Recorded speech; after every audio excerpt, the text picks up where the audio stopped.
to my channel. My name is Kelsey. I am 20 years old and I am a dental hygiene student. I am officially on my second semester of my first year, and this video is going to be all about how to become a dental hygienist. Before we get started with the video, I just wanted to go over some things why I chose to become a dental hygienist and then read you guys off some statistics just about the overall field of being a dental hygienist. But really quick, you guys, I wanted to show you guys, I just got my loop strap in. I ordered it off of Etsy. So freaking cute. I cannot wait. My loops are on back order right now, sadly. So they're coming in a few days and I'm so excited. Let's talk about some reasons why I chose to become a dental hygienist. One was because I just loved my dental office. I loved going to the dental office when I was little. And then I also just loved my hygienist. She became just one of my really good friends. I would just talk to her about everything and anything, and I just really enjoyed that. And then number two, I really loved the interpersonal relationships that dental hygienists had with their patients. I was going back and forth between hygiene and nursing was go, go, go, seeing patients back and forth, and hygiene, you really just have that one recall patient that you see maybe every 6 months, and you just get to form relationships with your patients, and I really enjoyed that. And then number three was salary. Number four was the work-life balance. I do want to be a mother one day, and I feel like hygiene is right up my alley, especially with the salary and being a mom and just the work life. I know I can work part-time if I wanted to. So those were just some of the main reasons why I specifically chose to be a dental hygienist. Another reason why I wanted to become a dental hygienist is also because of the job outlook. So in 2020, the median pay was $77,000 per year, and then which is an average of $37 an hour. Typical entry level of education is an associate's degree, and then there's no on-the-job training, and the number or the job outlook of 2020 to 2030 is expected to grow 11%, which is faster than the average. I just know that I'm going to be able to get a job one day and that dental hygienists are getting in high demand, so I just think that is a great career choice. Alright, you guys, now let's get into the video of how to become a dental hygienist.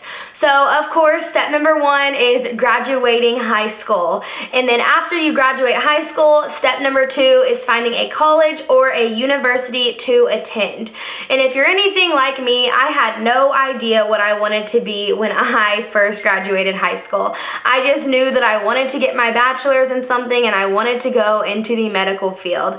So here's a little background of my college story and how I got started. So I decided to go to a large university and just start off with getting my basic prerequisites that everybody needs to take to get their bachelor's degree. And then it wasn't until the end of my freshman year that I decided I wanted to become a dental hygienist. So I started looking at dental hygiene schools around me, and I only found 3, and 2 were an associate's, and then the last one was to get your bachelor's in dental hygiene. So I already knew I wanted to get a bachelor's, so I knew right off the bat that that was the school that I wanted to apply to. I knew that I needed to go on that school's website, find out everything about their dental hygiene program, and then on that website they're going to list off some prerequisites that you're going to have done prior to applying to the program. And I'm going to list some of the main prerequisites off right now.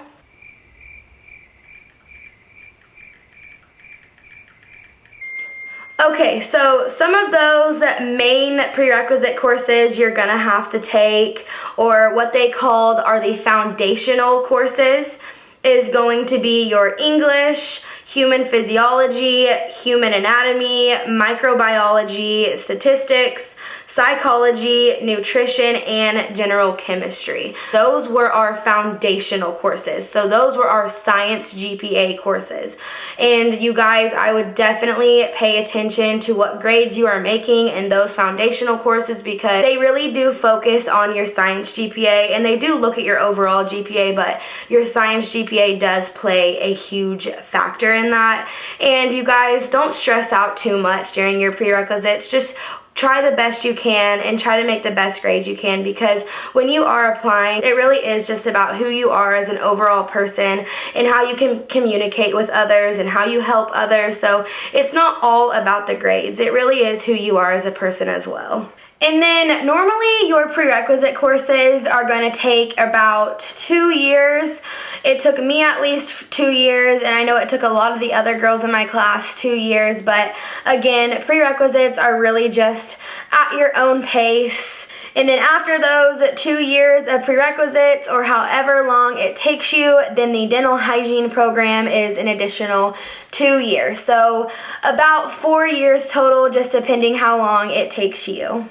Another thing that I wanted to touch base on with you guys, and how you guys can heighten your application besides just making good grades, doing community service hours for either your local dental clinic or just honestly somewhere they really want to see that you love helping others, and that will definitely heighten your application, especially if your grades are not perfect. So then as soon as I found out what college I wanted to attend, and I found their dental hygiene website and all of the prerequisite courses that I had to take, I just started taking those prerequisites at the university that I was at and made sure that those courses would transfer over to the college when I applied for the hygiene program.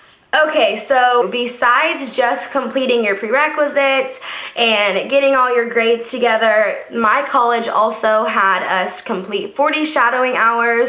So I just went to shadow a dental hygienist, and then I had to document that down and submit that into my application.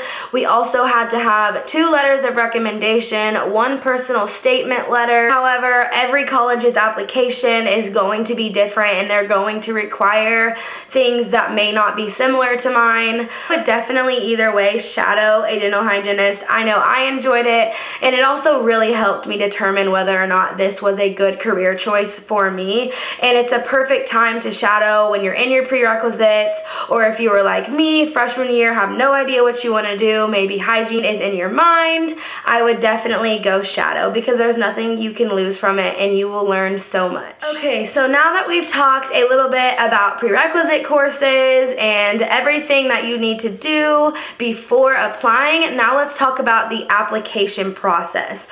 There is going to be 2 separate applications that you are going to have to do, or at least that's how it was for my program. So the first application you're going to make is to your university that you are attending. And normally you just go onto their university's website, go to their dental hygiene program, and start that application, and then they will have a due date. So the second application, what we had to apply to, and I'm pretty sure every dental hygiene student or future student has to go through the ADEA DHCAS. Oh my gosh, that's a tongue twister. So it is the American Dental No, don't even quote me. Let's look. Okay, so it is the American Dental Education Association Dental Hygiene Centralized Application Service. So I would definitely, you guys, look at the website, this website. I'm going to link it below in my video. They give you so much information. I know I looked at this. I made a checklist from this website. It says things like prior to application, how can you help your application? Super easy. You go on, you start your application, and then you choose the school that you're applying for. And then this is actually where you upload, or at least this is where I uploaded all of my documentation that they needed, and just filled out some background information and just stuff like that. The application process itself, you guys, I would say is pretty straightforward and pretty easy. The main thing, or the hardest thing, is definitely just taking all of those prerequisites, getting good grades, doing those community service hours, and just getting everything ready to apply. I would say that is definitely the hardest part, and then the application process is pretty much smooth and easy. I just wanted to touch base really quickly with you guys that yes, you can either get your associates in dental hygiene or you can get your bachelor's in dental hygiene. Normally when you are getting your associates, you are going to a technical college, whereas if you are getting your bachelor's, you are going to more of a university. And I can touch base on that a little bit more in a separate video, but I really just wanted to focus on the prerequisites because the foundational prerequisites are pretty much standard for every dental hygiene program that you will be applying to. Now, I just want to tell you guys that this program is very competitive and it is really hard to get into, but I know you guys can do it, and just keep pushing and just get those grades and just work hard, and I promise you every single one of you has what it takes to be a dental hygiene student. I hope I covered everything that you guys needed to know in this video. If you guys have any more questions, please do not hesitate to comment down below. Maybe I can do a Q&A video just relating to dental hygiene and all about the application and the prerequisites. And please subscribe, and thank you guys. See y'all later.